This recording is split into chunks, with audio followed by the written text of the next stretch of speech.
The royals may have gathered in Sandringham for their annual family Christmas, but this will be a festive season like no other. It is the first time they have celebrated the holiday without the late Queen, and their first time to celebrate it at their Norfolk estate. It is likely King Charles and Queen Consort Camilla will be joined by the Prince and Princess of Wales and their children, Princess Royal and her family, and the Earl and Countess of Wessex and their children for the celebrations.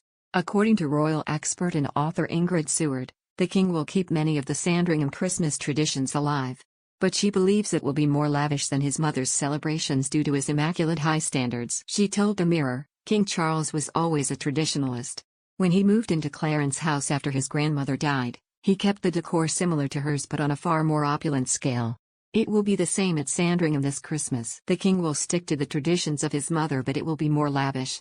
Following in the footsteps of his grandfather George VI and great-grandfather George V, he will fill the house with as many family members it can accommodate, and everything will be done to his immaculate high standards. As well as his immediate family, Ingrid believes there will be a host of guests invited to Sandringham, including some who will be going to Sandringham for the first time. She explained, his goddaughter Lady Sarah Chatto will be there with her husband and children as well. Her brother Lord Snowdon, who has an increasingly influential role within Charles' court. In the past, Fergie often stayed at Wood Farm on her own while Andrew and the girls lunched with the Queen and Prince Philip.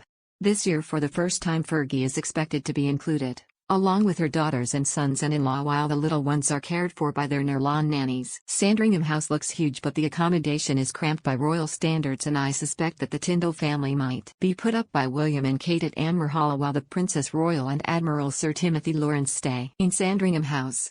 This year there is the added element of Camilla's daughter Laura and son-in-law Harry Lopez and their 3 children as part of the house party. The more the merrier is the motto, and on Christmas Eve, as is traditional, they will open their presents, which will all be laid out on trestle tables in the ballroom, each with a name as to which family member they refer. It's church on Christmas Day and then a lunch of turkey with all the trimmings. Then when everyone is sitting quietly, they will watch the very first televised King's Christmas speech. Christmas at Sandringham follows a break, when, due to the COVID pandemic, the late Queen spent the festive period at Windsor Castle 2 years in a row. Sandringham House has been the private home of 4 generations of British monarchs for more than 160 years and now belongs to the King. The late Queen celebrated the eve of her Platinum Jubilee there just 7 months before her death. It was bought in 1862 by the then Prince of Wales, who later became Edward VII, as a private country retreat. The house was rebuilt in 1870 to ensure it was big enough for his growing family. George V, the Queen's grandfather, described the house as dear old Sandringham, the place I love better than anywhere else in the world.